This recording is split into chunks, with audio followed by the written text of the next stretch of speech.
Imagine a place where the sea embraces the sky, and the scent of salt water mingles with the whispers of ancient stories. This is Lipari, the largest of the Aeolian Islands, nestled off the northern coast of Sicily, in the deep blue waters of the Mediterranean.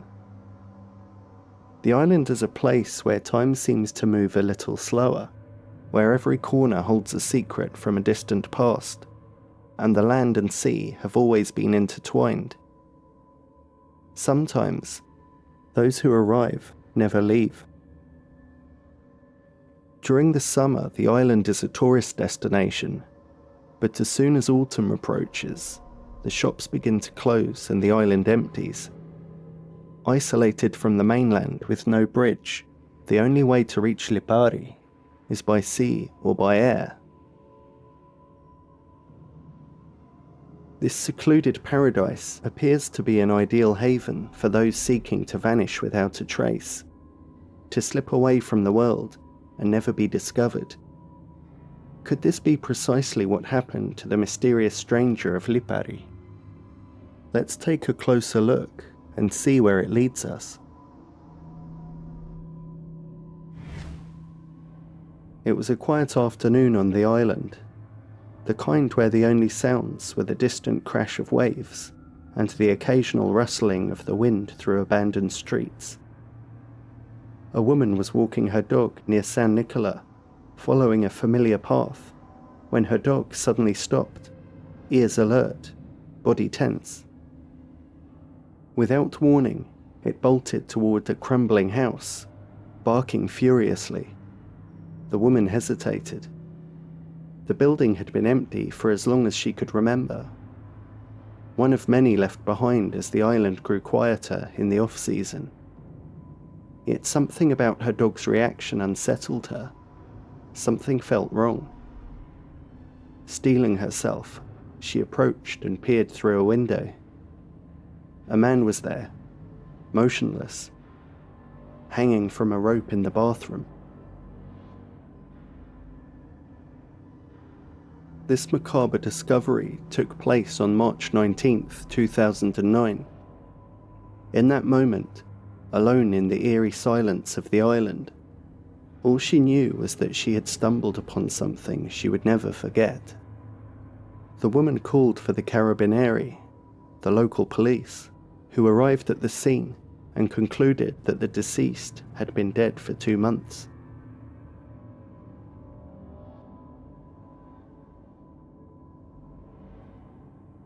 The man had no identification on him or any belongings, no trace of who he was at all, except for an Italian-English dictionary, which was found in his coat pocket. The cause of his death was ruled as self-inflicted. As the investigation unfolded, the Carabinieri gathered as much detail about the man as they could.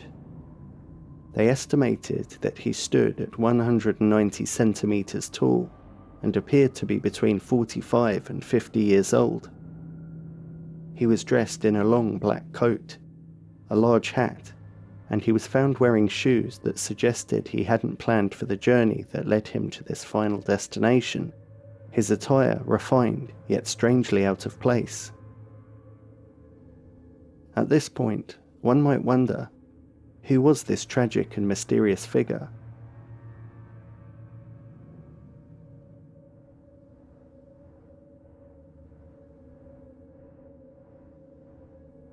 According to the local police investigation, the man had been spotted alive multiple times prior to his discovery. The unidentified man was first seen in October 2008, when locals began noticing a stranger roaming the island, someone no one seemed to recognize. Throughout his time on the island, he remained aloof, never forming any connections with the locals, and his whereabouts at night remained a mystery to all. He simply vanished. The only trustworthy information available was the place where he ate. The stranger regularly visited a local sandwich shop called Gilberto Evera, the names of the shop owners. In an interview, Vera, the shop owner's wife, said that the stranger always sat in the same seat that seemed to become his own. Those who noticed him described him as fragile, his piercing gaze hinting at untold stories. He spoke English and enjoyed engaging in conversation with other customers, but his words were few, his demeanor distant, as if keeping something hidden. Never without it, a sleek black briefcase was his constant companion, adding to the air of mystery surrounding him.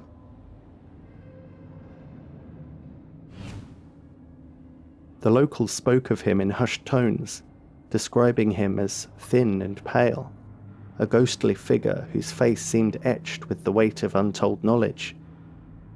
His expression, they said, was one of deep wisdom, as if he carried secrets far beyond the reach of those around him.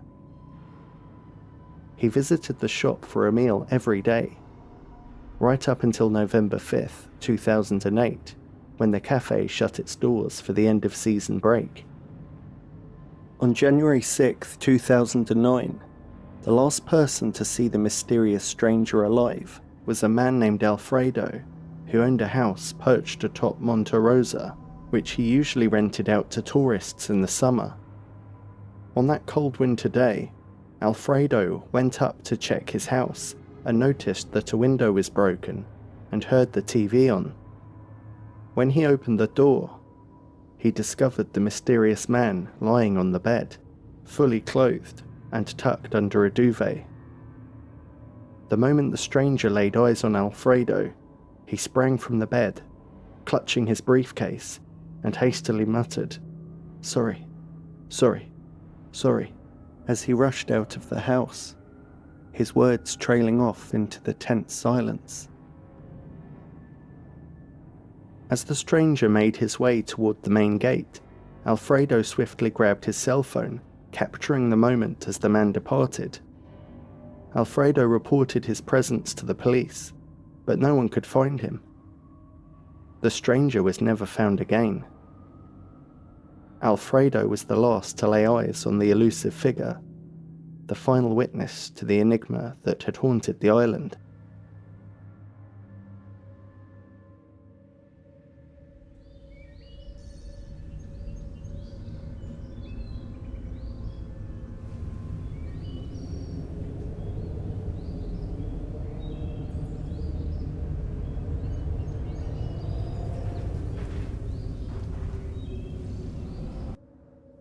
"10 days before his eventual discovery, the mysterious man made his television debut on the Italian show Chi l'ha visto, literally translated as Who Saw Him.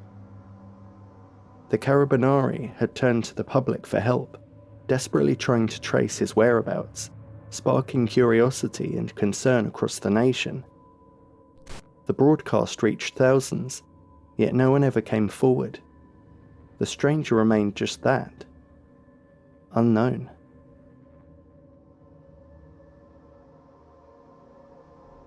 After the shocking discovery of his body, the stranger was laid to rest on the island with a gravestone bearing the inscription, "Stranger, the soul is known only to God, tragically passed away in Lipari in 2009.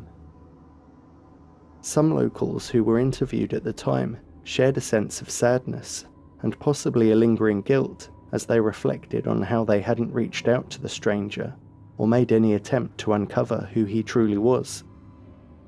The man's briefcase was never located, neither at the scene nor elsewhere. What became of it? Was it stolen by an unseen hand, or did the man, in some quiet moment, hide it somewhere, maybe in an agreed location, for someone to collect? Could the briefcase be the reason behind his assumed fatal decision? Was it the man's own tragic choice, or were there darker, unseen forces at work, pulling him toward an inevitable end? Why hasn't more information about the man been made public? Details such as his shoe size, or the brand of clothes he was wearing were never made public. or even a photo of him for that matter, all remain elusive. Despite the Carabinieri's efforts, these simple but telling clues about his identity have never surfaced, leaving the mystery of who he truly was even more profound. Was the stranger hiding on the island from people in his past? If so, from whom exactly? The locals described him as someone who could have been a broker or had a career in finance. Perhaps he was ruined in the 2008 financial crisis and lost all his money, or money that belonged to other people. People close to him or others who were simply very unforgiving. Maybe he felt responsible for destroying the lives of his loved ones and decided to disappear and end his life. Was he fleeing from someone or a group of someone's? His past debts chasing him like a dark cloud? Had he crossed paths with dangerous individuals to whom he owed more than just money? Perhaps the price now was his life. The unanswered questions linger, casting a veil of suspicion over his final days. This unknown figure seemed so polite and apologetic in that one encounter with Alfredo, that it might lead us to believe he was a decent person in the middle of a personal struggle, rather than a criminal on the run. Perhaps the man was very ill or had been hit by severe depression, or maybe he was dealing with a dramatic loss. Whatever the reason was, maybe he decided to end his life on his own terms and chose a beautiful place in which to do it, far from home, so he would not cause a scandal or hurt his loved ones. One could certainly empathize with this line of thinking.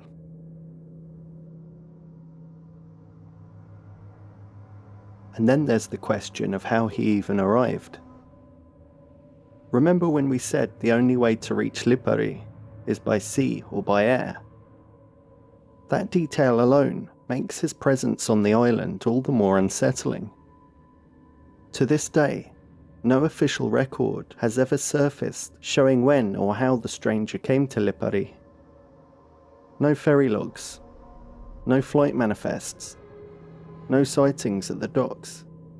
It's as if he simply appeared, out of nowhere. Could he have rowed himself there by some unmarked route? Technically possible, but highly unlikely. The nearest landmass is Sicily, and even from the closest port, the crossing would be long, rough, and dangerous, especially for a lone traveller without proper equipment. In a small place like Lipari, where new faces tend to be noticed, how did a man like him arrive without leaving a single trace? Could modern advancements in genetic genealogy finally offer a way to solve the mystery? With the rapid progress in DNA testing, it's now possible to identify unknown individuals not by matching their own DNA directly, but through distant relatives. If even a single cousin, perhaps someone living abroad, completely unaware that a family member disappeared, were to upload their DNA to a public ancestry database, it could create a genetic link. That one match might lead investigators down a trail of family trees, eventually revealing who the stranger really was. This is the same method that has helped solve cold cases across the world. But that possibility hinges on one crucial question. Was a DNA sample ever taken and stored?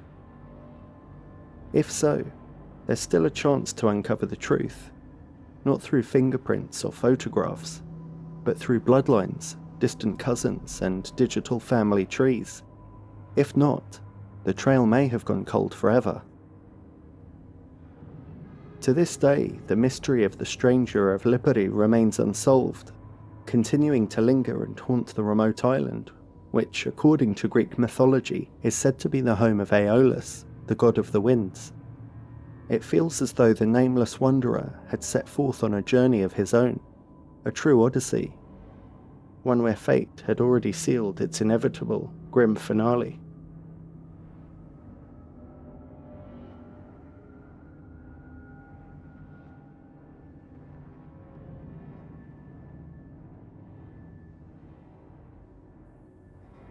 Early in the morning, on the 29th of August 2016, a family of 5 fled their farm in a state of terror and panic, fearing for their lives. Cellular phones, bank cards and passports were all abandoned in their home, with the hope that this would make it impossible for them to be tracked. But who were these people? Where were they going? And who were they running from? The Trump family lived in Sylvan, a small town in Australia not too far from the city of Melbourne. Mark and Jacoba were the parents of the family. They had bought their farm 10 years prior, and since then had turned it into a thriving red currant business. They also ran an earth-moving business and had an impressive property portfolio too. They seemed to be doing pretty well for themselves, and although running the farm was hard work at times, they had the help of their 3 grown-up children, Rihanna, Mitchell, and Ella, who could always be relied upon. They were a happy, close-knit family, and to the outside world, nothing seemed wrong. But as we know, things aren't always what they seem, and we never quite know what could be bubbling beneath the surface. So on that fateful morning, on the 29th of August, despite the family each owning separate vehicles, they all bundled into Ella's Peugeot SUV and made their escape. As mentioned, they wanted to remain off the radar, so they left cellular phones and cards behind, bringing only cash for when they needed supplies or fuel. They headed north, and the journey seemed to be off to a good start, until it was discovered that 25-year-old Mitchell had snuck his phone along with him. He was made to throw it out of the window of the moving vehicle, somewhere around Warburton, approximately 20 miles into their trip.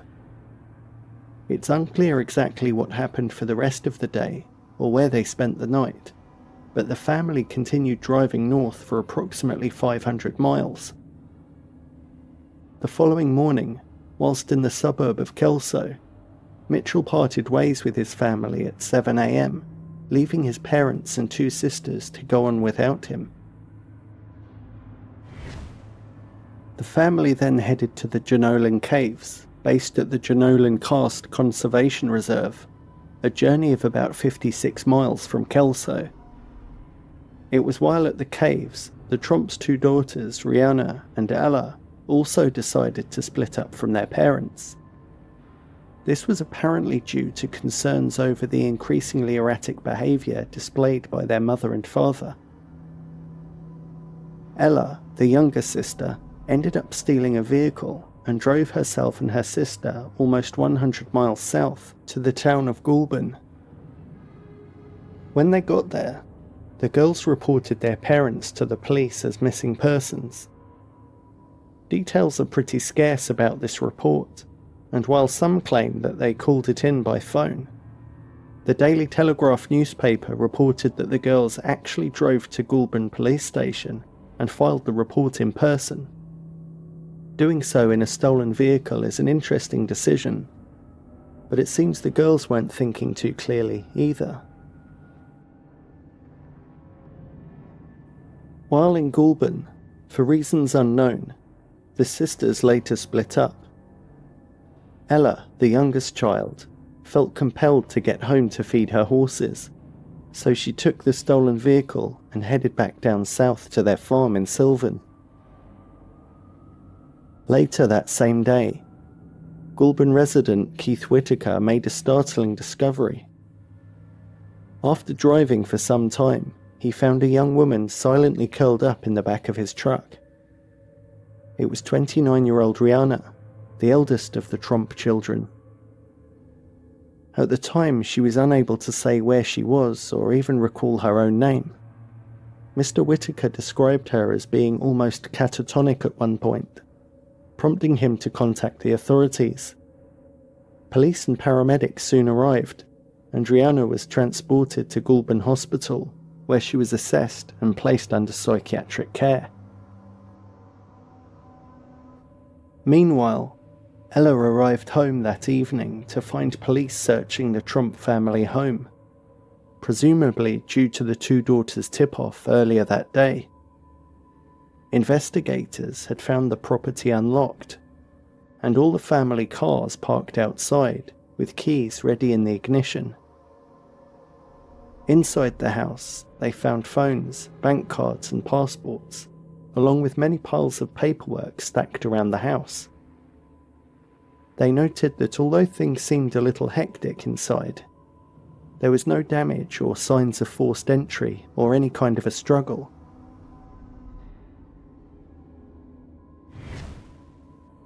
The following day, Wednesday 31st of August, Mitchell arrived home too. That afternoon, police started to search the Jenolan Caves area for Mark and Jacoba, the two remaining Trump family members not accounted for, but found nothing. The press were now aware of the story and were reporting on things as they were unfolding, and the public were asked to keep an eye out for Mark and his wife. The couple on the run had in fact headed back down south to the town of Wangaratta. While there, they also split up. Much like the Trump sisters the day before, there doesn't seem to be much explanation as to how or why they decided to continue their mysterious getaway separately, but Jacoba took public transport back up north again, to the town of Yass, while Mark opted to stay in the Wangaratta area. Sometime after 10 p.m. that night, a young couple driving around playing Pokemon Go started getting followed very closely by a car behind them. The young driver, who didn't want to be identified, told the Sydney Morning Herald newspaper, "I could barely see his headlights because he was that close to my car. Every time the young driver pulled over, the car would stop behind them. At one point, a man jumped out of the car and ran towards the young couple's vehicle, before stopping in the road and staring at them for a while. The couple were convinced it was Mark Trump, who suddenly ran off into the night, leaving his car behind. Police attended the scene and confirmed the car was Ella's SUV and found Mark had left the keys in the ignition. Searches for him were performed in the local area, but ultimately no trace of him was found. The next day, on Thursday the 1st of September, his wife Jacoba was discovered wandering the streets of Yass. The Daily Telegraph reported that a member of the public noticed her walking around the town in an agitated state. She was taken to the local hospital where staff recognised Mrs. Trump from media reports and called the police. Much like her daughter Rihanna, Jacoba was assessed and deemed to require mental health support, and she was later transferred to Goulburn Hospital to join Rihanna for ongoing psychiatric care. At this point, Mark was still unaccounted for, so Ella and Mitchell put out an emotional plea to the press. Publicity and media attention on the case grew considerably over the next couple of days, and although plenty of potential sightings were reported, nothing was substantiated. There are still so many unanswered questions. The pair now fear for their father. He's not dangerous, he's my mate, he's my father, I love him. Just want someone to find him so we can bring him home.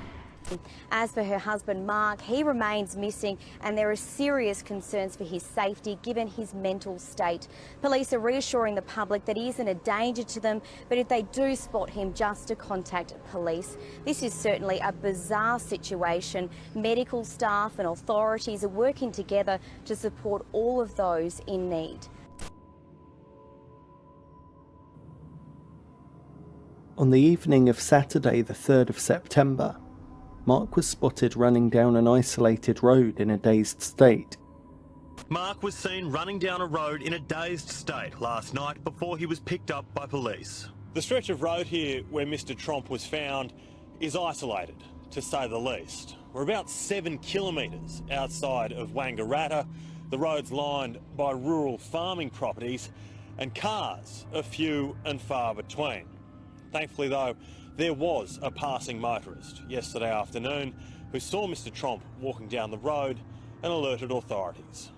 Yeah, he looked different. He looked strange, like he was worried or just, he was running from something. After being picked up by police, he spent several hours at the police station, during which he was interviewed and underwent a mental health assessment. Unfortunately, the details of that interview don't seem to have been made public, but whatever went on in that police station, the authorities seemed to be happy enough to release Mark into the care of his brother Ken, who happened to be a police sergeant.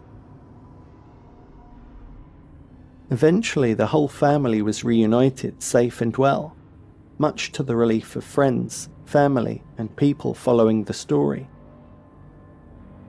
Many members of the public were waiting to hear further details about the story and to find out what caused them to take such drastic actions in the first place, but the information was not forthcoming.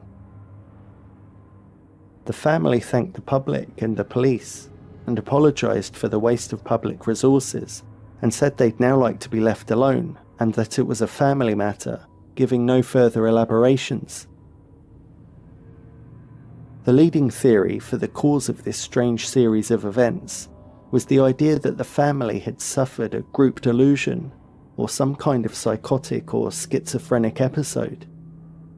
You see, the reason the family had fled in the first place is because they were convinced someone was trying to steal money from them and wanted to kill them. Mitchell Tromp may be the only exception to this.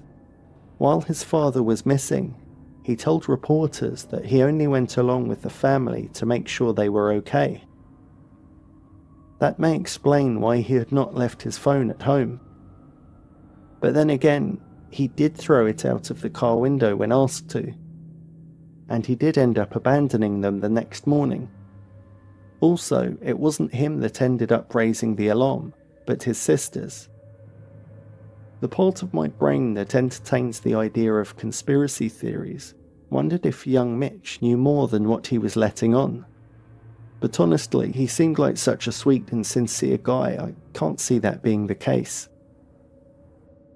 One of the few things that is clear about this story is that the Tromp kids have their dad back, safe and sound. It'd be good to see him again, because I love him as my dad and he's coming home, so that's all I want. The youngest daughter Ella's behaviour was quite interesting, I thought, especially stealing the car. I imagine it requires a certain amount of specialist knowledge and skill to break into a car and steal it.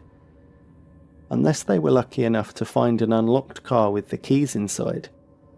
But still, you have to be pretty brazen to do something like that. Again, this behaviour could be seen as a bit suspicious. But like her brother Mitchell, she too seems pretty sweet and genuine.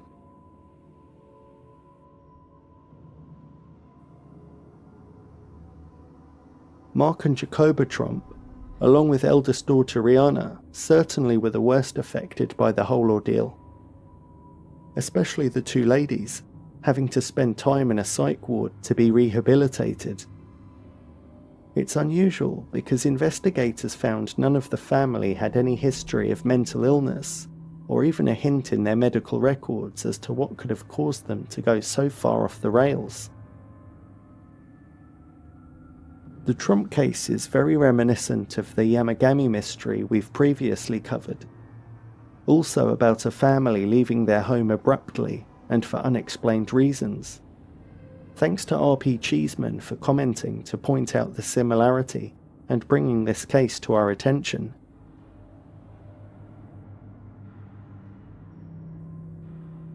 Unfortunately, with a lot of these unsolved or unexplained type mysteries, people often end up hurt or deceased.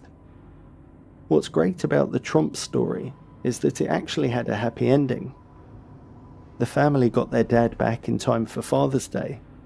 The legal charges for stealing the car were eventually dropped, and everyone made a full recovery. As for the real truth behind what happened and the family's motivations for their bizarre journey, 6 days of frantic searching, Fleeting sightings and the family's general bewilderment yielded only fragments of a story that still refuses to make sense. I suppose the truth behind their flight will never emerge, and the reasons they abandoned their ordinary lives will remain as elusive as the outback roads they once travelled.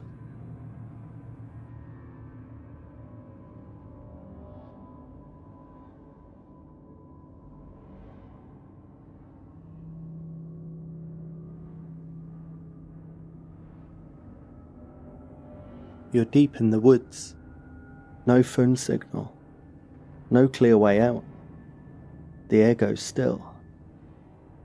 The sun vanished hours ago, and now the trees whisper with every gust of cold wind. Your flashlight flickers, then dies. You hear a branch snap behind you, and then, in the moonlight, you see it. Not an animal, but something not quite ordinarily human, staring.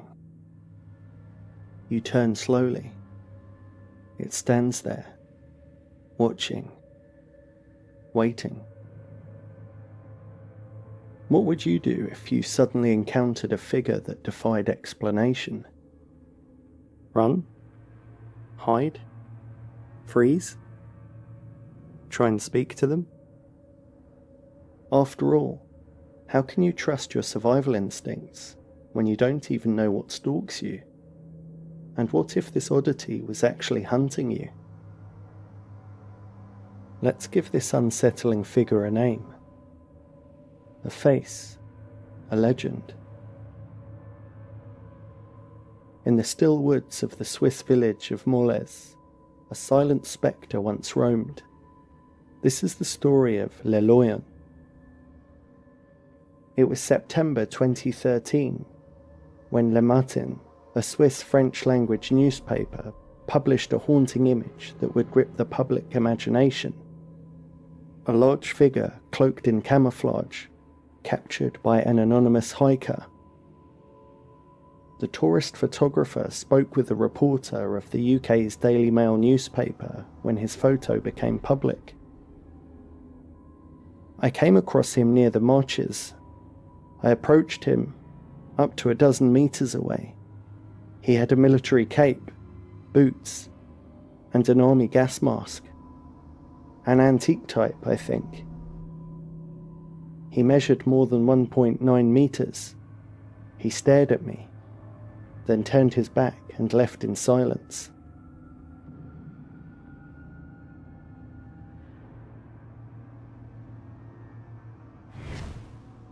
The photo marked the first known visual evidence of Le Loyen, a figure long rumoured in the shadowed woods near the quiet village of Molez, located in the municipality of Salers in Switzerland.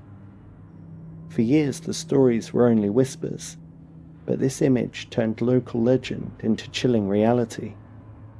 From that day on, a local mystery once spoken of in hushed whispers erupted into a chilling, undeniable reality, and Switzerland had a new modern folk legend born from the trees. In the fall of 2013, major news outlets pounced on the story with lurid fascination. French television christened the mysterious figure the Frankenstein of the mountains, while British tabloids wasted no time dubbing him Switzerland's answer to the Loch Ness Monster. Online, Le Loyen morphed into a near meme, part urban legend, part modern folklore. His ghostly silhouette and gas-masked stare shared and speculated over by thousands. It felt as though the world had found a new monster, not from the depths of a lake, but from the shadows of a forest path. Voices dropped to whispers whenever the topic arose, and locals became spooked by sightings of the faceless figure gliding silently through the trees. Parents clutched their children closer. "He terrified my kids," one villager confessed, voice trembling. Others admitted that fear had reshaped old habits. Women who once wandered the forest trails for peace now stayed away, too afraid to go alone. Yet not everyone felt the same. Some witnesses had described him as a calm, almost harmless presence, while others found his silence deeply unsettling, even terrifying. The woods, once serene, had become a place of dread. Llewellyn was no longer just an eerie presence. He was a phantom that had shaken a community to its core, especially after this sinister tale had truly ignited a media wildfire, unleashing a digital frenzy of curiosity throughout the globe. At first, authorities saw little reason to intervene. After all, Llewellyn hadn't broken any laws. But everything changed in 2013 when the chilling photograph of the figure surfaced. The unsettling image stirred public unease, prompting local officials, including forestry manager Guy Savory, to finally take notice. In response to the growing alarm, they began exploring ways to uncover the figure's identity and put an end to his unwanted appearances. Local authorities in the Moles forest acknowledged the strange figure's impact, stating that while there was no direct hostility toward the individual, action was necessary.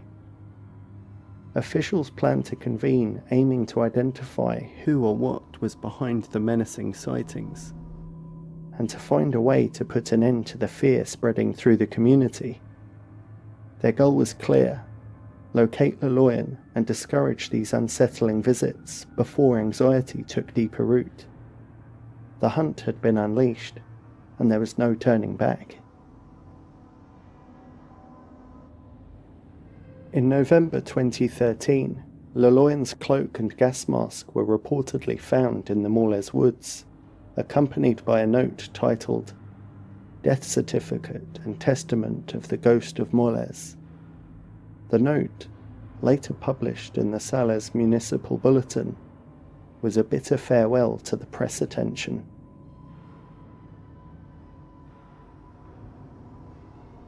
Addressing the journalist that first published his image, Llewellyn wrote, "You have murdered a perfectly harmless being. The risk of a hunt for the beast had become too great." He pleaded that his daily outings were nothing more than a true therapy of happiness, and chided society for intolerance.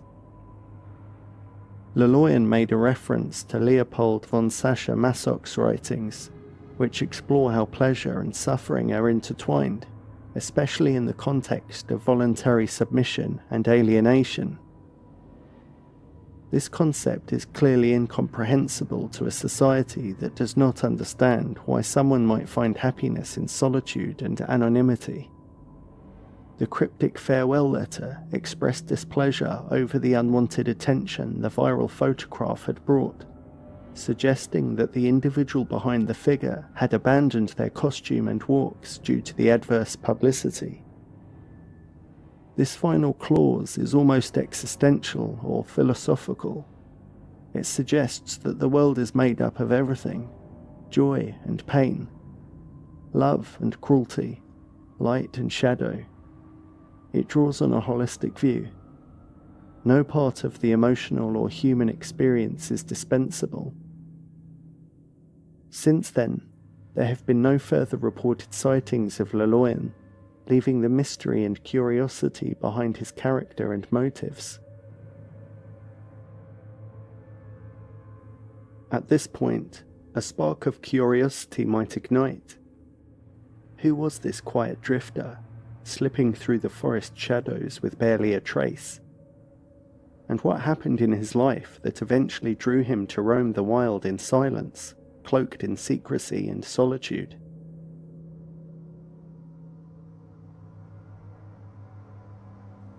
Let's delve into the heart of one of Europe's most baffling contemporary enigmas. Before the infamous photo publication in 2013, the mysterious and menacing figure had stalked the dark forests of Moles for well over a decade. Based on eyewitness accounts, The first reported sightings of Laloyan date back to the late 1990s or early 2000s. Witnesses recall a quiet figure drifting through woodland paths, at times gathering wildflowers, ever silent. An enigma cloaked in calm, never casting a shadow of fear. Those who witnessed the sight of Laloyan described a towering figure, standing at an imposing 190 centimetres, roughly 6'3". His presence as silent as it was chilling. Cloaked in a tattered, greenish camouflage cape that blended unnervingly with the forest around it, the figure wore a dark, utilitarian boiler suit beneath, as if dressed for some forgotten, apocalyptic task.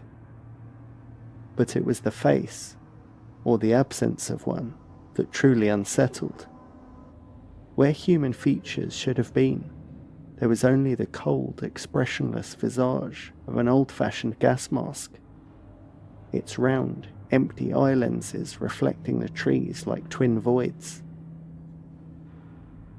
With each quiet step through the undergrowth, Laloyan seemed less a person than a relic of some long-buried nightmare, drifting through the forest like a ghost in search of something long lost. Or perhaps just watching. One resident recounted a chilling encounter. He fixed me with a long, unreadable gaze, then, without a word, turned away and vanished into the silence. In June 2012, a family driving near Morlaix spotted Laloyan holding a bouquet of flowers. Another sighting was on a hot Sunday morning in July 2012, where another local encountered Laloyan dressed in what looked like a white hazmat suit and a gas mask near a picnic area. Another resident, Marion Desclos, told Le Matin it was a rainy Sunday. He had a cap, a dark cloak, and his gas mask. What could possibly be going through his head? I don't know, but it was unforgettable and unpleasant. I hope I don't run into him again.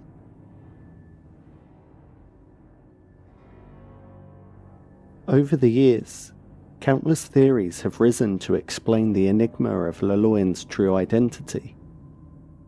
Some have suggested that the figure was a notorious international fugitive living in disguise. Others speculate he was merely a reclusive hermit, an eccentric wanderer who found solace in the solitude of the forest. His peculiar appearance simply the result of a life lived apart from the outside world.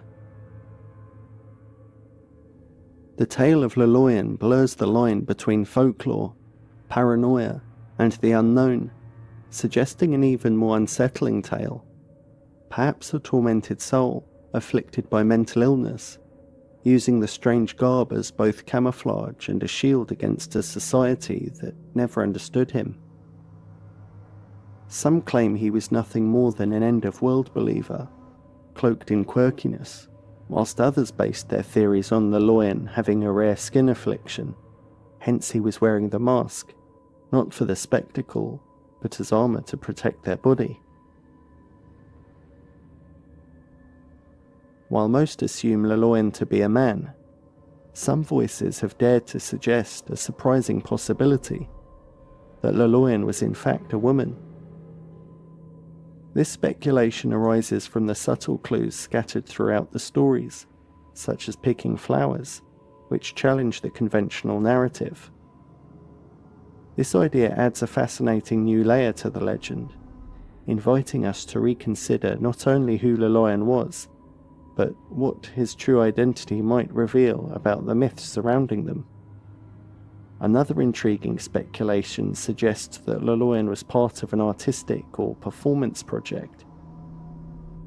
The carefully constructed costume and repeated appearances could be the work of an individual or group aiming to provoke curiosity, fear, or reflection among passers-by.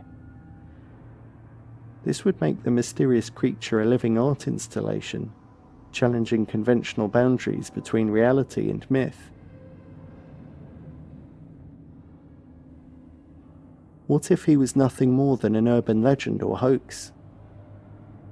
Even the actual name Loloyan was never officially explained, though it likely comes from local dialects or folklore tied to the region of Switzerland where the figure was seen, specifically Morlaix Forest in the canton of Freiburg. The veil of ambiguity around their name only deepens the enigma, weaving an even more tantalizing mystery. The juxtaposition of horror tropes, such as the gas mask and solitary figure, with the reality, likely nothing more than a harmless, possibly troubled individual, provoked debates about empathy and privacy. As one local official mused, the only thing really terrorizing Morlaix was the idea of the ghost, a creature woven from cultural fears. A ghost doesn't speak in the language of the living. The ghost cannot explain his happiness, the bliss felt in retreat. Withdrawal or self-effacement cannot be expressed in conventional terms, even in death or disappearance. Perhaps he found a kind of happiness, peace, perhaps even liberation, something inexplicable. The story's resolution, the man disappearing quietly, with only a bitter note left behind, left unanswered questions and a cautionary lesson. Sometimes the scariest monster in the woods is the monster we imagine. Loloyan continues to be a topic of discussion among enthusiasts of urban legends and unexplained phenomena. With no clues and no answers, the silence he left behind speaks louder than his presence ever did. It's still a mystery whether he's truly dead or merely in hiding. The wind may roam, but the forest keeps its ghosts.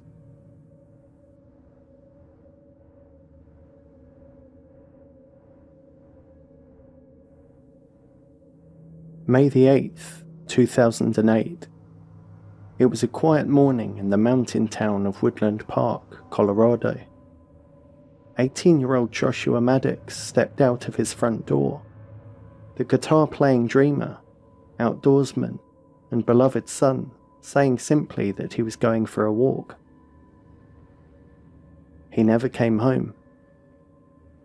And when his body was finally found, the scene was as shocking as it was mysterious. Joshua Maddox was born on March 9th, 1990, in Woodland Park, a small city perched high in the Colorado Rockies. Josh grew up surrounded by his tight-knit family, his father Michael, his sisters Kate and Ruth, and his older brother Zachary. Josh was a bright, gifted kid. After a few years of homeschooling, he thrived at Woodland Park High School, where teachers described him as a clever and introspective young man who loved to write, draw, and make music. He played guitar constantly, often sitting outside with his friends, strumming and laughing under the pine trees. But tragedy struck in 2006 when Zachary, his older brother, took his own life at the age of just 18. The loss left a deep mark on the family and on Josh. Still, those who knew him best said he carried an unusual lightness for someone who'd known such pain. He was kind, funny, and always ready with a joke or a song. By 2008, Josh had graduated high school and was figuring out his next steps. Some of his friends were heading to college. Others were finding work. Josh talked about traveling, playing music and writing.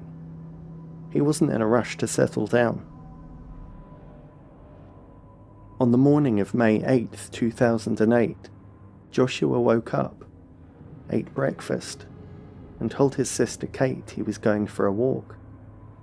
It was nothing unusual. He often wandered the woodland paths near their home to think, play music or just enjoy nature. But that night he didn't come home. When another day passed with no word, his father began calling his friends. None of them had seen him. I got up one morning and Josh wasn't there, Josh's father Michael said later. Then he just never came home. The next day he still didn't come home. I called his friends, but nobody had seen him. After 5 days, on May 13th, the Maddox family filed a missing persons report.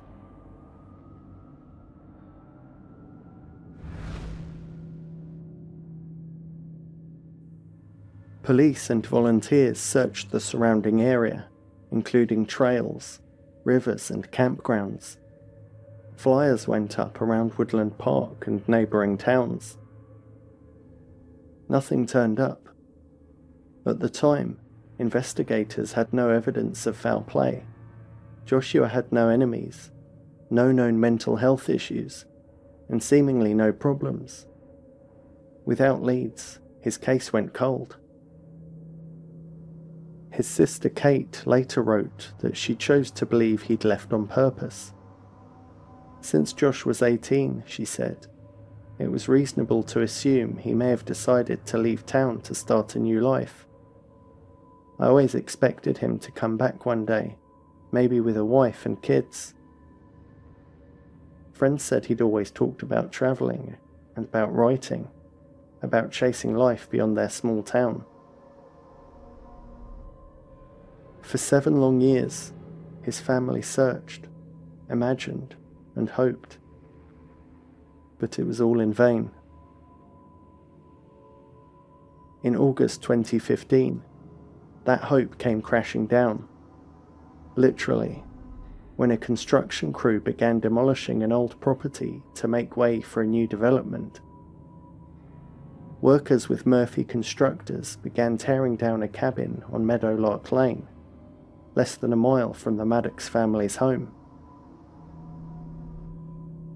The cabin, built in the 1950s, had once been part of a local ranch property. Over time, it had become abandoned and had fallen into disrepair and had been uninhabited for over 10 years. Its owner, Chuck Murphy, occasionally checked on the property to make sure no squatters had moved in, but otherwise left it untouched. In an interview, he said, "The place was damp. It smelled like hell. There was raccoon poop all over the place. We really had no reason to go in there except to tear the building down."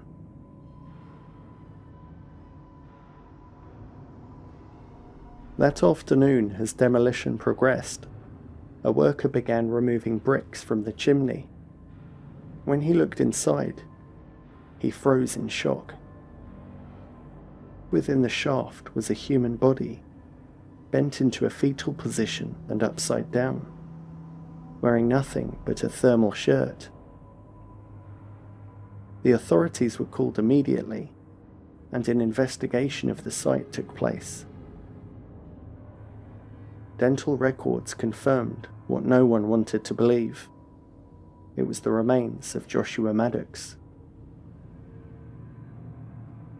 The discovery stunned everyone. How could this poor teenager have ended up upside down in a chimney, in a building so close to home, with no sign of how or why he got there? The official explanation would come quickly, but the more people learned, the less sense it made.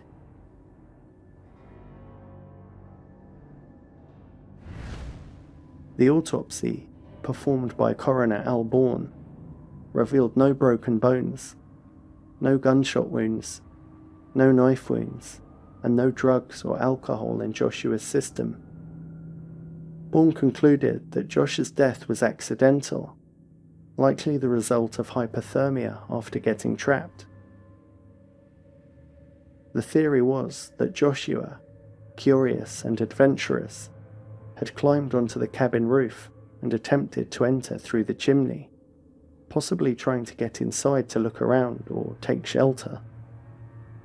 The thinking was that he slipped, got stuck, and was unable to free himself. Bourne said, "We've come up with the most plausible explanation, and it will remain an accident. He did come down the chimney, that's our conclusion." To his mind, it was a tragic but simple story. But as more details surfaced, that explanation started to fall apart. Chuck Murphy, the cabin's owner, had his doubts from the start. He told police that years earlier, he had a heavy steel rebar mesh installed into the top of the chimney to keep out animals. Unfortunately, police hadn't seen this mesh since all the metal had been removed from the building prior to demolition. "There's no way that guy crawled inside the chimney with that steel webbing," Murphy said. Murphy also noted several oddities inside the cabin. First, the fireplace opening had been blocked by a large wooden breakfast bar, ripped from the kitchen wall and propped against it. Second, Joshua's clothing had been found near the fireplace, pants, socks, and shoes, as if he had removed them intentionally. Lastly, the chimney itself was pretty narrow, not wide enough for someone to easily climb through, especially head first.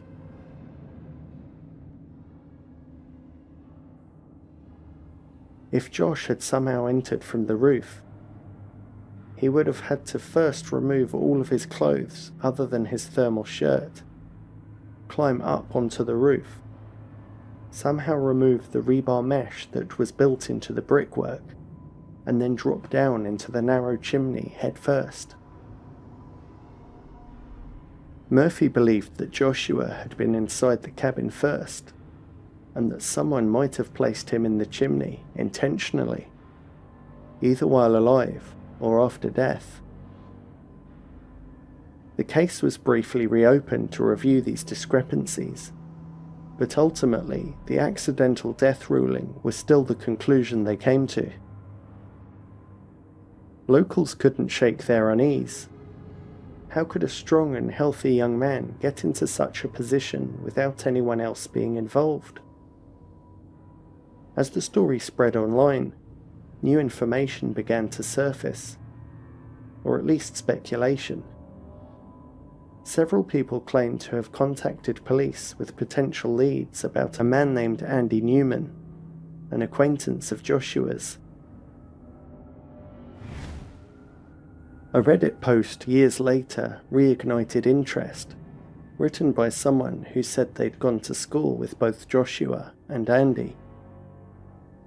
They claimed the two had been seen spending time together shortly before Joshua disappeared. Andy, the post said, had later bragged about putting Josh in a hole and had left town soon after. No part of these accusations have ever been confirmed by the press or law enforcement, but what is known about Andy Newman is profoundly disturbing, as you'll soon find out. After leaving Colorado, Newman reportedly travelled through the Southwest. In May 2009, Andy journeyed to New Mexico, where his travels took a murderous turn. While socializing in a bar in Albuquerque, Newman befriended a man named James Wellito. Later into the night, Newman asked if he could crash at Wellito's apartment for the night, and his new friend obliged. Also living in that apartment was a disabled man called Anthony.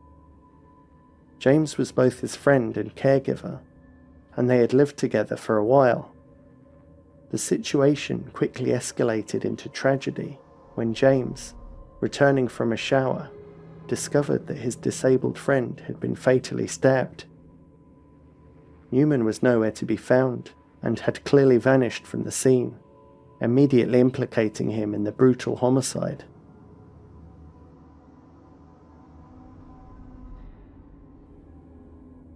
This initial New Mexico incident led to a warrant for Newman's arrest, which was executed barely a month later in Texas. In June 2009, Newman was apprehended after a homeowner took him to the police for trespassing on his property, where he was found with the homeowner's teenage children. Luckily, the kids had the sense to call their dad, and the dad had the sense to take Andy to the police station, because once Newman's fingerprints were taken, authorities quickly matched him to the open homicide case in Albuquerque, as well as a burglary in Seattle. During the ensuing interrogation, Newman allegedly admitted to a second, unrelated murder of a woman in Taos, New Mexico, claiming he had killed her and disposed of her body by stuffing her into a barrel. But he never mentioned anything about Joshua Maddox.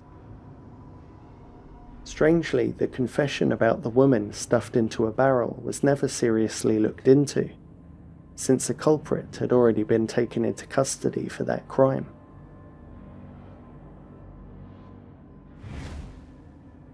Regarding the fatal stabbing of the disabled man, one Anthony Schneider, Newman had his plea hearing on September 9th, 2009, where he appeared not to be in his right mind and didn't seem to know what was going on. In light of this, his defense attorney, Robert Work, entered a plea of not guilty on his behalf. 3 days later, on the 12th of September, Newman tried to escape from jail and had those charges added to the existing murder charge. The trial was ongoing from September 2009 to May 2011, while Newman was allegedly in and out of mental institutions. Just as real progress was being made on the case, everything was suddenly dropped when the sole witness to the case died. It turns out James Walito, Anthony Schneider's housemate and caregiver, had been killed in a bar fight. This, along with the mental instability of the accused, led to an immediate end to the case on May 12, 2011. Over the following decade, Newman's rap sheet grew longer. In 2012, he was arrested in Utah for multiple charges, including assaulting a police officer. In 2015, he was charged for trespassing and burglary in Florida. In 2018, he was arrested again in Texas for assaulting the police. And in 2019, he was charged with attacking a detention officer while in prison.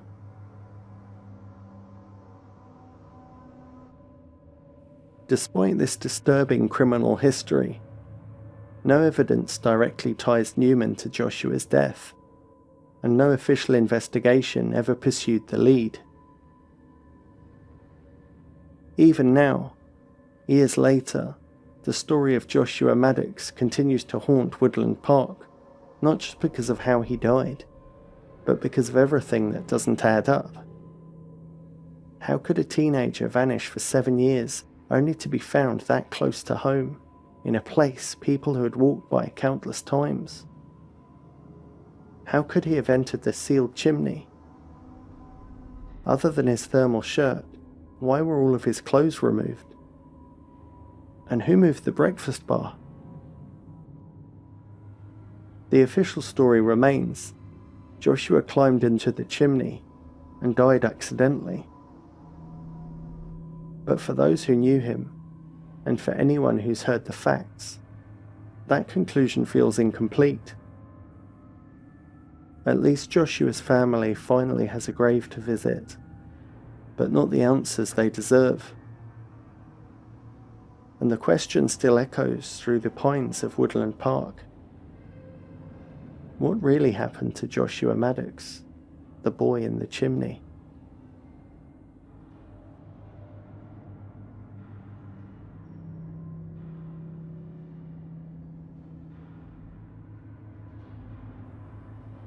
It was a spring morning on March 27th, 2004, when police broke into a quiet West London apartment and found the lifeless body of Richard Lancelyn Green, the world's leading Sherlock Holmes scholar.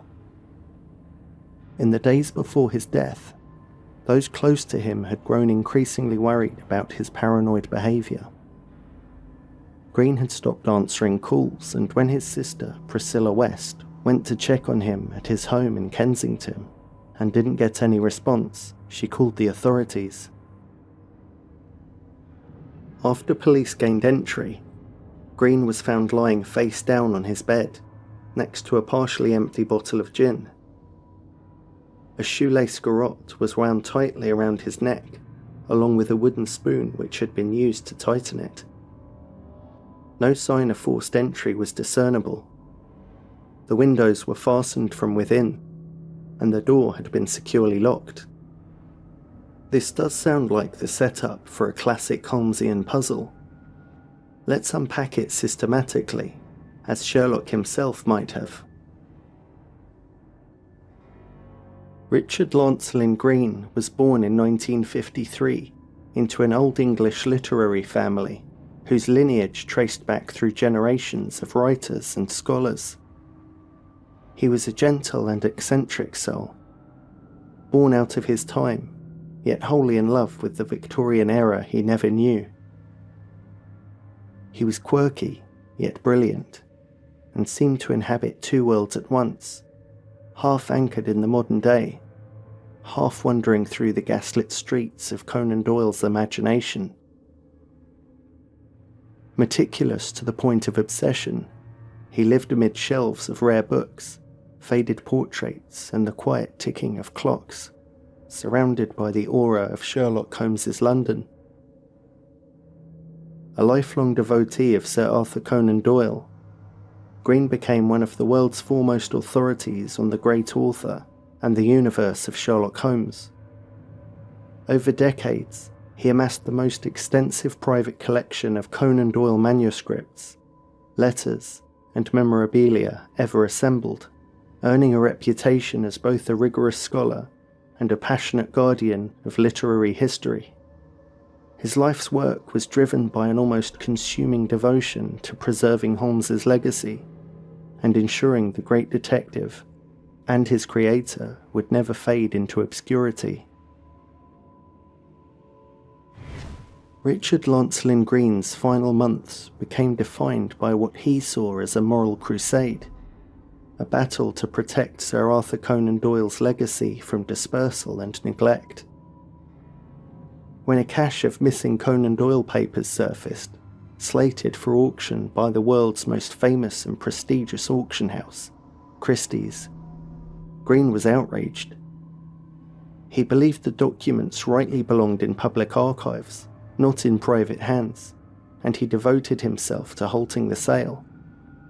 Tirelessly, he wrote letters, contacted officials, and rallied fellow scholars, convinced that he was safeguarding not just papers, but history itself. Yet as the dispute deepened, so did Green's sense of isolation.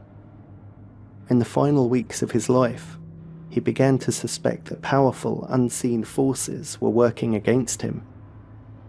Friends recalled his growing unease, the feeling that he was being watched, his house bugged, his efforts quietly undermined. Was this truly the case? Or had his crusade of preservation become an obsession shadowed by delusion? Green told several confidants that he thought he was being watched, and that he didn't know who to trust. One friend remembered him describing a man with an American accent who had been asking questions about him and the soon-to-be auctioned Conan Doyle papers. Green referred to this figure, always obliquely, as the American. In the days before his death, the strange occurrences multiplied. Green spoke of mysterious phone calls at odd hours, where no one would answer when he picked up. At night, he said, he heard noises outside his home, footsteps, engines idling, the sense of someone waiting just out of sight. To those who knew him, his final weeks felt like the unravelling of a detective who had stumbled into a mystery too close to his own heart, a man caught between reason and fear, scholarship and obsession. When the police arrived at Green's Kensington apartment on the day of the body discovery, they were met with a scene both ordinary and eerily precise. The scholar was fully clothed, lying on his bed, in a room covered in Conan Doyle memorabilia that had been collected over decades. At first glance, nothing appeared disturbed, and the room seemed orderly. The answering machine recorded several recent calls, all of which had gone unanswered. Friends reported hearing an American voice on his answering machine, a detail some found a little ominous. But later, Green's sister revealed that this was simply the machine's built-in default message that played after Richard had deleted his own greeting. Police reported that nothing was missing or considered stolen, and his Conan Doyle collection was still there, despite its high value. Yet some who later entered the room felt that certain items didn't look quite as he had left them, a detail never formally confirmed, but often mentioned in retellings of the case. Yet amid these clear observations, there were elements that slipped past initial attention. The door was locked, though accounts differ on whether it could only have been secured from the inside. Some would later suggest the setup was oddly reminiscent of a staged scene, almost theatrical in its precision. A post-mortem examination was performed on Green, and it confirmed that the man had died from asphyxiation by ligature. There were no defensive wounds and no other injuries beyond the marks from the ligature. Yet the autopsy could not resolve the lingering questions, whether the death was intentional, accidental, or the result of another hand. In the absence of a note, external trauma, or corroborating evidence of an intruder, the coroner returned an open verdict. At this pivotal moment, the haunting question is inevitable. Did Green die searching for truth, or trying to write the perfect mystery, with himself as the victim? Let's unravel the tangle of theories, thread by thread, and follow each one into the shadows where truth and imagination entwine. From the start, investigators and friends were divided. Some argued he had purposefully ended himself. Green had been meticulous, obsessive, and some people claim he did not seem of sound mind in the days before his untimely death. Forensic experts showed it was physically possible for him to have tightened the ligature himself with the wooden spoon handle, and as previously mentioned, there were no signs of forced entry or struggle in his apartment.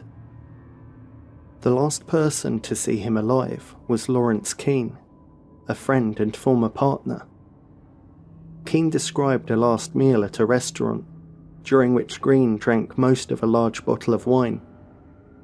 They then went back to Green's home for coffee, where he insisted on drinking it outside in the garden, claiming that the apartment was bugged. As previously mentioned, in the weeks before his death, Green experienced paranoia, mysterious phone calls, strange noises outside, and the unsettling presence of the figure he called the American. Whether these fears were real or the product of mounting obsession and burnout is unclear, but it's possible all these factors could have contributed to a mental breakdown. Some retellings of this case state that Richard Lancelyn Green left a detailed note, referencing Sherlock Holmes's fall at Reichenbach, saying, "I shall follow him into the abyss." This is in fact a myth or later embellishment which is not supported by the official investigation or credible reports. There was no goodbye letter, no note of explanation.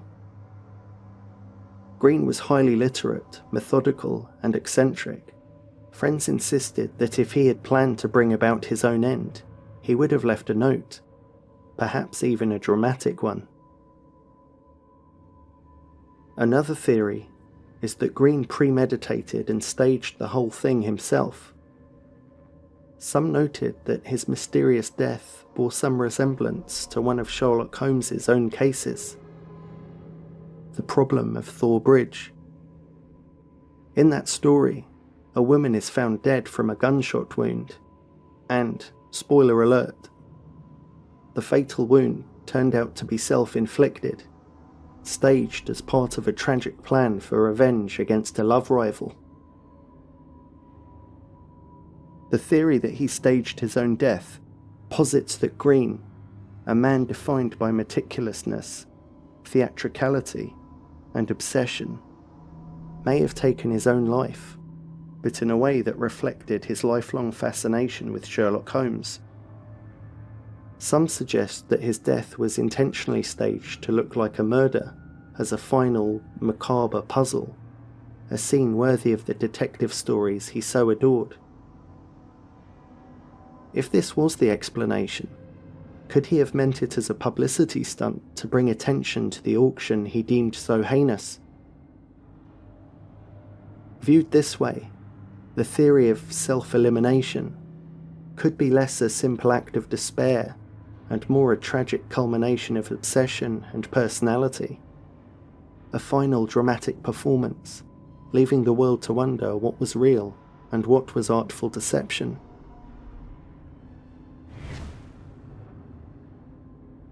Others suggested foul play. Could someone have been after those soon-to-be auctioned Conan Doyle papers? Could Green have been silenced for getting in the way, or for what he knew? The possibility that Richard Lancelyn Green was murdered lingers over his story like a shadow. After all, his body was found under circumstances so strange that experts hesitated to call Green's death self-inflicted. Sir Colin Berry, the president of the British Academy of Forensic Sciences, testified that self-garroting is extremely difficult to do, because the individual will usually pass out long before they are able to suffocate themselves to death. Green had been garroted with a shoelace tightened by the handle of a wooden spoon, a method so uncommon in ending one's own life that Sir Colin struggled to name another case like it. Of course, there were no signs of forced entry, no overturned furniture, and nothing to indicate a violent struggle.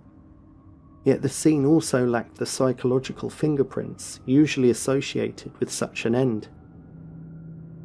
Green left no note, and he had just that day made plans for the coming weeks to travel to Italy. Owen Dudley Edwards, a close friend and fellow campaigner to stop the auction at Christie's, told the Guardian newspaper, "I don't think my friend committed He was absolutely devoted to his mother, and he would have done anything rather than put her through the incredible grief she's been caused." Speaking to the New Yorker newspaper, he also noted that Green wore slip-on shoes, never lace-ups, and yet it was a shoelace that had been used to garrote him. In the same article, he also said that garroting is a brutal method of execution, a method of murder which a skilled professional would use. This ties in well with the fears that Green confided shortly before his death, that the American was watching him, listening to his calls, and possibly out to get him. Whether these fears reflected real surveillance or rising paranoia remains unknown, but they cast a long, eerie shadow over his final days. Friends who knew him well doubted he could have taken his own life, especially in such a bizarre, drawn-out manner. Some wondered if another person had entered the apartment without leaving a trace, carrying out a killing designed to look like he had done it to himself. The murder theory fits Green's fears and the unusual physical evidence. whereas the alternative theory fits his obsessive, theatrical temperament and the absence of proof of foul play. Both possibilities reflect the same theme. Richard Lancelyn Green's life had become so entwined with fiction that his death, too, blurred the line between imagination and reality. A last possibility that some have suggested is that the death may have been an accident. Green's fascination with recreating Holmesian scenarios has been noted. Is it conceivable that his death was the result of a macabre, adult-themed experiment gone tragically wrong? Some believed that his obsession with the detective's world may have led him to a fatal misstep. Perhaps, some say, the night of his death was not a performance of revenge or despair, but a dangerous game that ended in silence. I'm not convinced myself, but it's one of the existing theories, so we'd be remiss not to mention it. Green's death received major press coverage due to its Holmesian strangeness. The case drew intense media fascination, with newspapers and television treating Green's death as both tragedy and mystery. Headlines speculated, theories proliferated, and public imagination transformed the life of a scholar into a real-life Holmesian drama. Within the scholarly community, opinions remained sharply divided. Some colleagues believed it was self-inflicted, emphasizing Green's theatrical personality and obsessive devotion to Conan Doyle. Others entertained foul play, pointing to his fears of being followed and the enigmatic circumstances surrounding his death. The previously mentioned friend of Green's, Owen Dudley Edwards, told the New Yorker newspaper that he had little doubt that it was murder, citing Green as the, quote, biggest figure standing in the way of the sale at Christie's. So whatever became of the Conan Doyle papers, those ghosts of ink and memory that Richard Lancelyn Green pursued with such devotion, right up to the hour his own story ended? A collection of more than 3,000 personal items belonging to Conan Doyle, including letters, notebooks, manuscripts, and personal mementos, had been lost for several decades following disputes over his estate. The materials were recovered in the offices of a London law firm. Christie's announced that this lost archive would be auctioned in London on May 19, 2004. The collection was valued at around £2 million before the sale, and at auction, 104 of the 137 lots were sold, bringing in almost £950,000, equating to over $1.7 million at the time.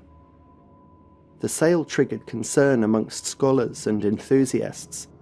Just like Green, many believed that Conan Doyle's heir, Dame Jean Conan Doyle, had intended the papers to go to the British Library, rather than be separated and sold off in chunks to the highest bidder. Many of the lots were bought by private dealers and collectors, but thankfully, the British Library did acquire a large and important share of the archive, roughly 1,200 documents in total. The sale provoked strong criticism from scholars and politicians who argued the archive should have been kept intact and placed in a public institution rather than dispersed. To this day, no one truly knows what happened in that quiet London apartment.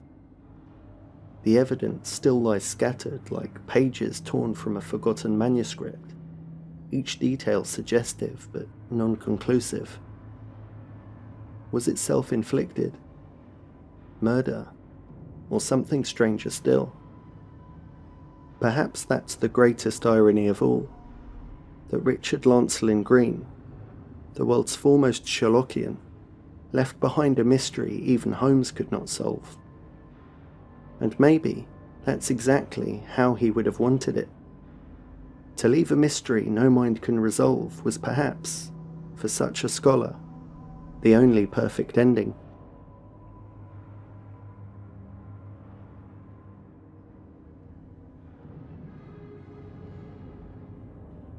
Tokyo, 1997. As it is now, it was also back then.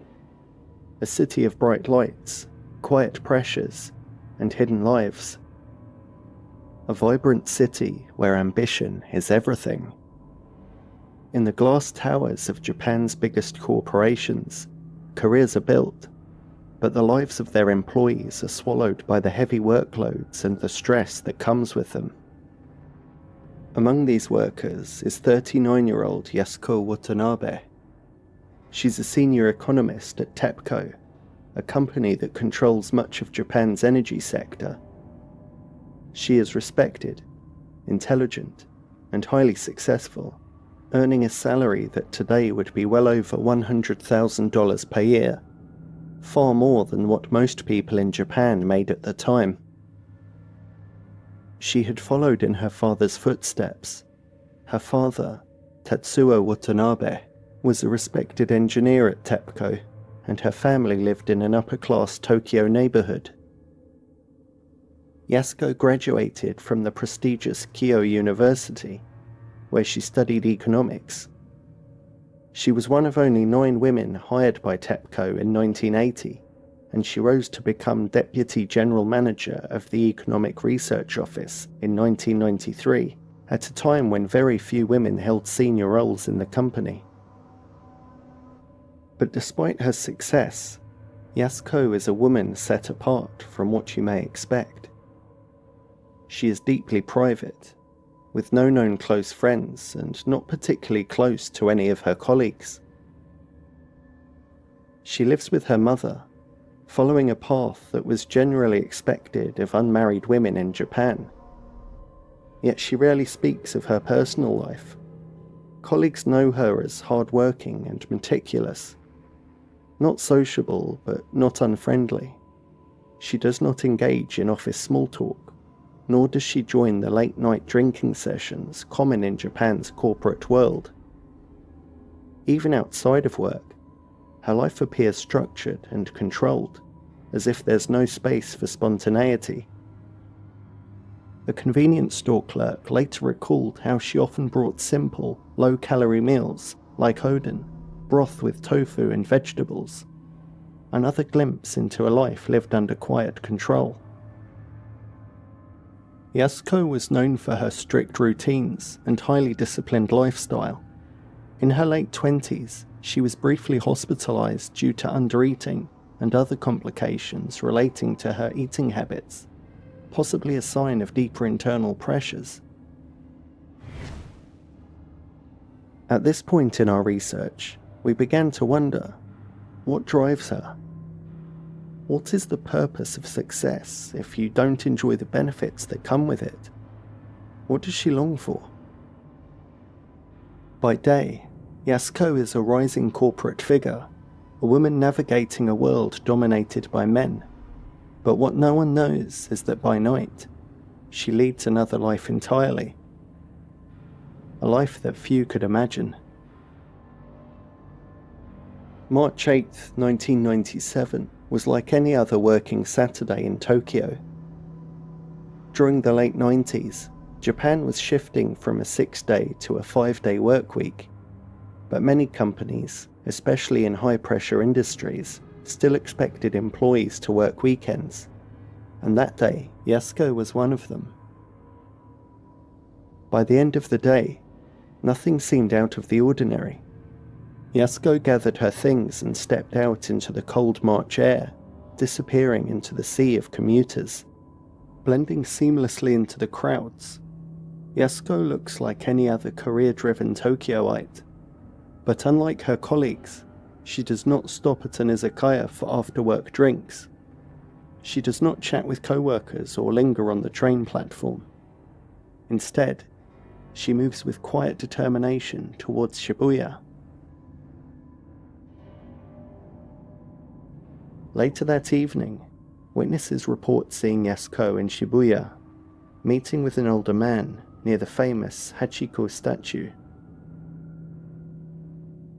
The two were seen shopping at a local 7-Eleven before heading towards a love hotel named Hotel Crystal. They checked in around 7 p.m. and left just after 10 p.m. Afterward, Yasuko and the man were seen walking toward a nearby police box at the top of Dogenzaka. They parted ways, and Yasuko continued alone. What happens next is strange, and comes from witness accounts. Instead of heading home, Yasuko walked towards Shinsen Station, perhaps intending to catch a train, but then she turned back, as if changing her mind. Just after 11 p.m, a witness reported seeing a woman resembling Yasuko walking with a man wearing a black jumper. The two were seen heading toward Maruya Macho, one of Tokyo's most well-known love hotel districts. At 11:30 p.m, another person who said they saw Yasuko, or someone who looked very much like her, entering an old apartment building called Kijuso, with a man wearing a black and white jumper. She does not appear distressed. She does not look back. Later that night, a neighbour would report hearing strange noises coming from inside that room. Noises that stopped just before midnight.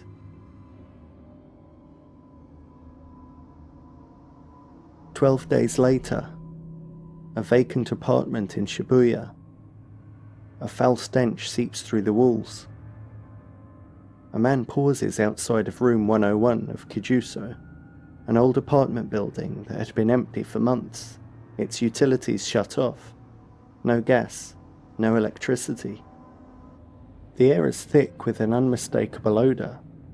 Something is wrong. He pushes the door open. Inside, lying naked on the floor, is the decomposing body of Yasuko Watanabe. She has been strangled, her body left to rot in an empty room. He immediately calls the police.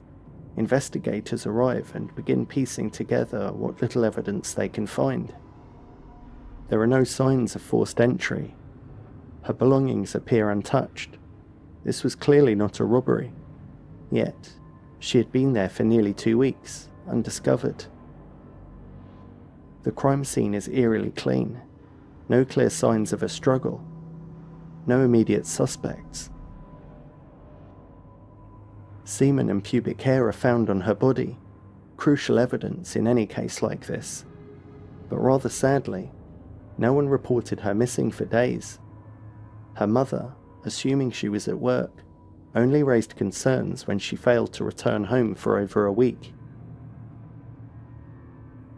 Her colleagues at TEPCO never raised concerns about her absence. No one at the company reported her missing. The woman who had risen to one of the highest roles available to women in her company, completely unnoticed in her disappearance.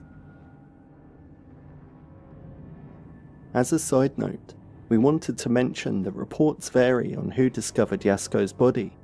Some say it was the building manager, while others claim it was the manager of a local Nepalese restaurant. Either way, it was this man who made the grisly discovery. When researching cases like this, especially those primarily covered in Japanese, details like this can be hard to confirm. But what is certain is that it was this lone man who found Yasuko's body.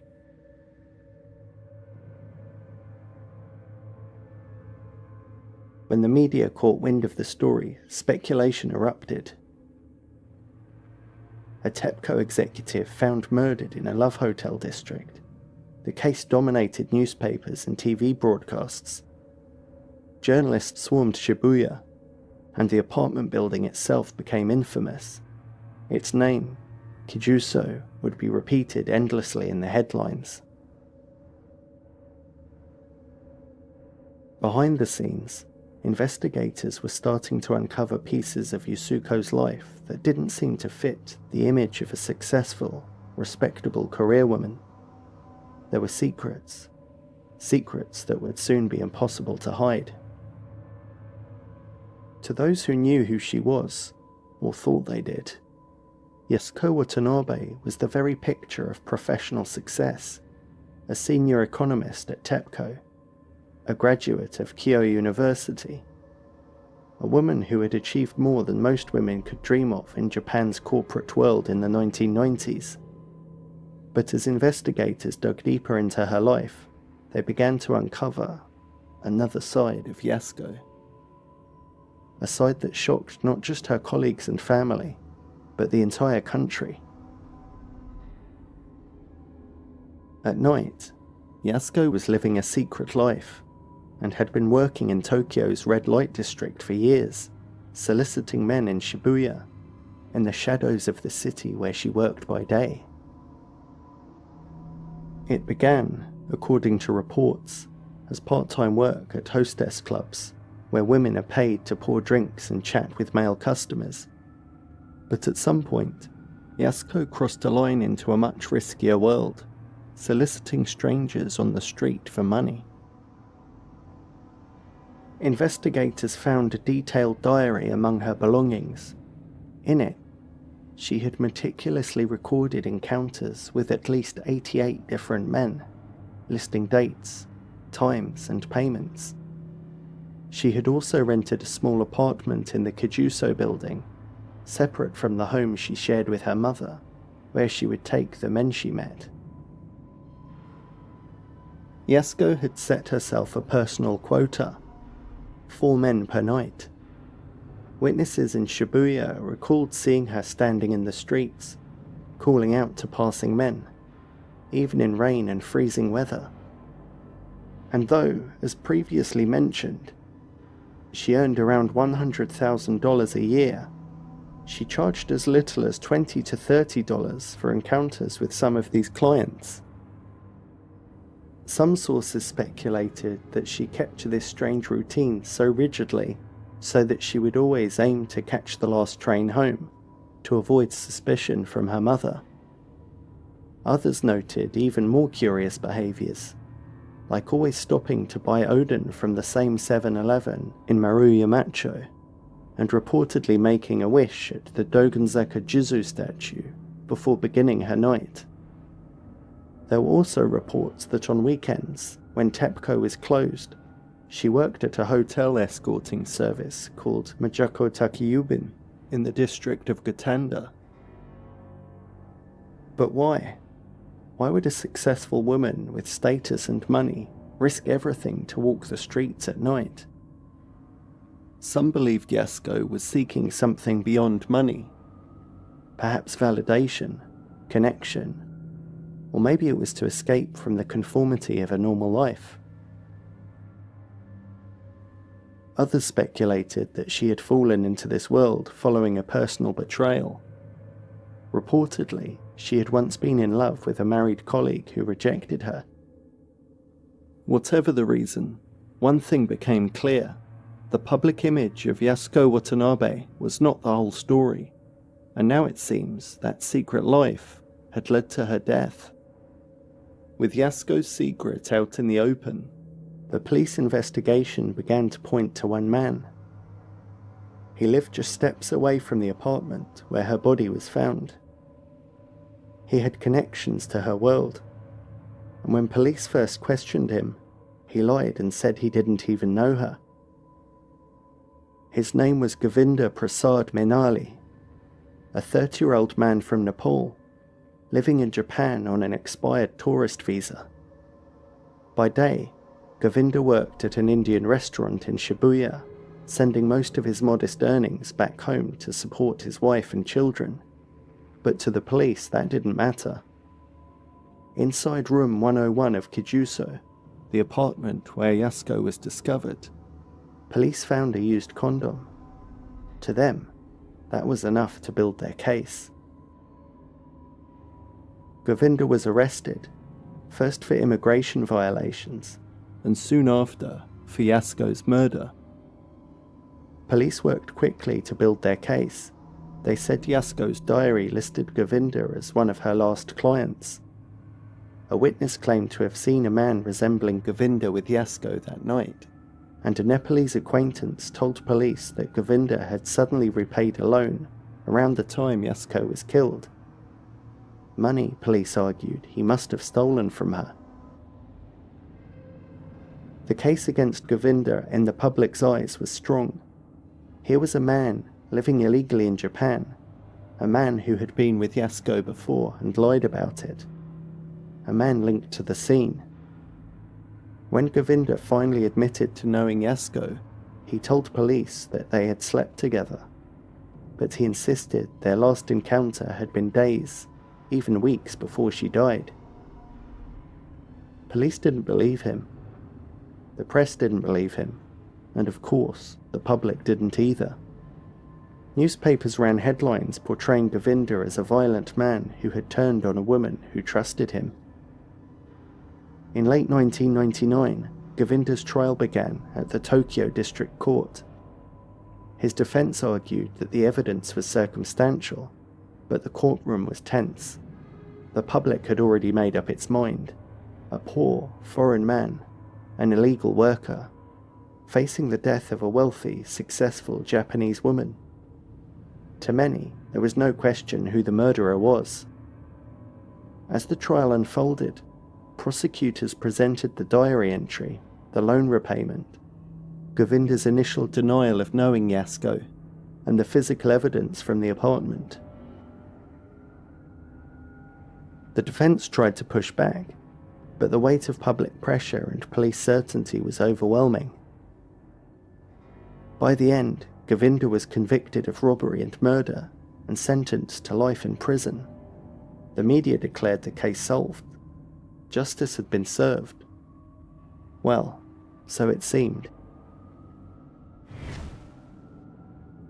For years, Govinda sat in a prison cell, serving a life sentence for a murder he swore he didn't commit, like many convicts do. At first, it seemed like an open and shut case. The evidence pointed to him, the press vilified him, and the court sentenced him to life. The pieces all seemed to fit. Police had the perfect story. Govinda's name was in Yasko's diary. A witness claimed to have seen him with her that night, and inside the apartment where her body was found, they discovered a used condom with his DNA. That, to them, was all they needed. But do you remember that other DNA evidence we mentioned earlier? The evidence that police were so confident would prove what happened? Well, they were right about that. It did reveal the truth. Just not the way they were expecting. Long before Govinda ever set foot in a courtroom, there was DNA evidence, and it did not belong to Govinda.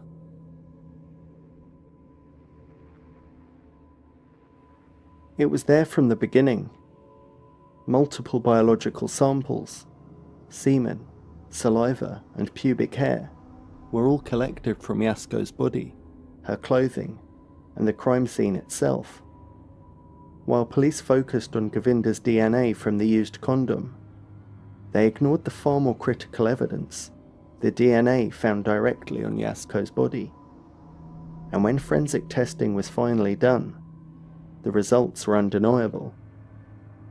None of it belonged to him, not a single trace. The semen and saliva found on Yasko's body, the DNA found under her fingernails, every last sample belonged to someone else. An unidentified man, a man who, to this day, has never been found. Govinda, the man who lost 15 years of his life in prison, had nothing to do with it. The biological samples were collected during the original investigation, but forensic DNA testing was not a routine practice in Japan at the time. Instead of prioritizing this crucial evidence, police built their case around circumstantial details, focusing on Govinda, while the real killer's DNA sat in storage for years. It wasn't until 2011, after relentless legal battles, that the samples were finally tested, and when the results came back, The truth was undeniable. Govinda was innocent, and the real killer, he had been out there the entire time. Who knows if he even went on to kill again?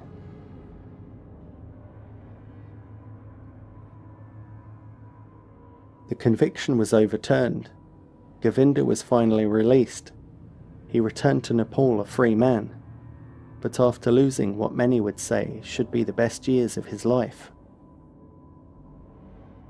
Once Govinda walked free, one question would remain agonizingly unanswered. If Govinda didn't kill Yasko, then who did?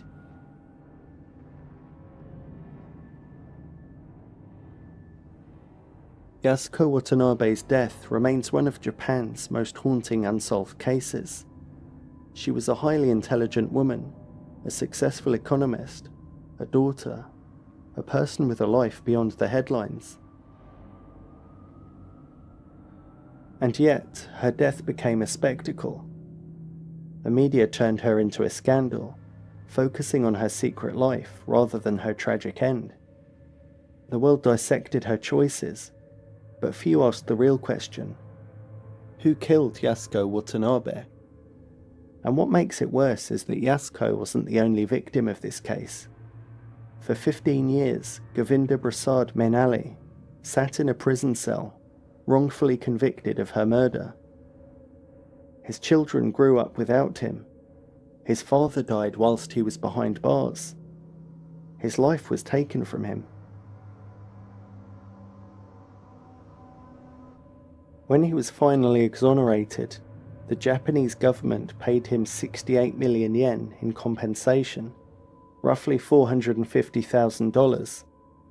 But no amount of money can buy back time. And yet, while Govinda lost 15 years, the real killer has lost nothing. He has never been named, never been caught, never faced justice. Did he go on to kill again? Or has he lived a quiet, ordinary life, just as Yasuko should have? In the end, this wasn't just a wrongful conviction, it was a failure of justice. One that stole not one life, but two.